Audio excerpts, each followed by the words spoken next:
frange de la diaspora algérienne et aussi d'un certain groupe qui se dit nationaliste et qui opère depuis maintenant 2-3 ans sur le sol français pour propager justement la propagande du régime algérien, ce qui est très dangereux.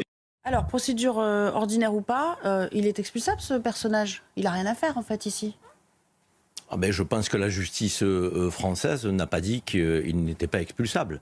Oui. Elle a dit simplement que la procédure, effectivement, qui avait été choisie par le ministre Retailleau, que n'était pas validée par notre justice française et républicaine. Et la justice française et républicaine, que je sache, n'est pas algérienne.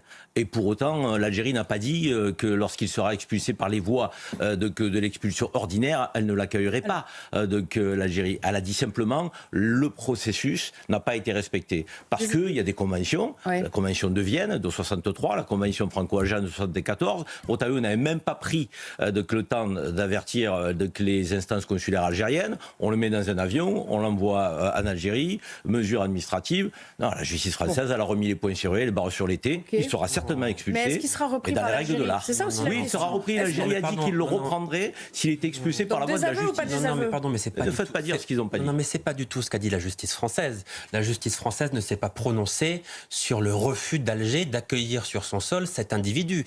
Alger a enfreint les règles internationales en refusant de reprendre cette personne indésirable sur le sol français, qui a un passeport algérien et uniquement un passeport algérien. Le droit international dit la chose suivante: vous ne pouvez pas refuser une personne ayant la nationalité de votre pays qui se présente à vos frontières. Mais non, pardon, ce que vous dites, c'est faux. Non, c'est tout à fait vrai. C'est totalement faux. Non, c'est vrai. C'est vrai. Alger n'avait pas à refuser cet individu. Bref, quand on a dit cela, on peut dire que de manière générale, il y a dans ce pays beaucoup trop d'étrangers qui sont indésirables sur le sol français, et notamment des Algériens, parce qu'on parle de Doualem, mais il y a un certain nombre d'influenceurs algériens qui sont indésirables dans ce pays parce qu'ils tiennent des propos qui ne sont pas du tout compatibles avec notre pays. Donc il faut pouvoir les expulser beaucoup plus rapidement. Il faut que la France puisse s'éviter ce genre de scénario. Il y a le droit, naturellement, nous sommes dans un état de droit, il faut respecter le droit, mais quand le droit n'est plus adapté à une situation, il faut le changer. Et comme nous sommes confrontés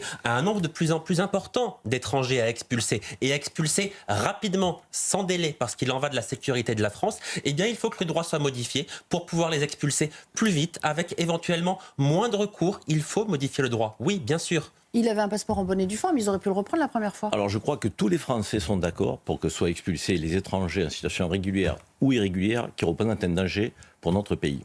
Ceci dit, il y a quand même à un moment donné des procédures à respecter. Et ce qui vient d'être dit est totalement faux. Pourquoi ? Parce qu'il y a des conventions internationales, je l'ai dit, la convention de Vienne de 63 et la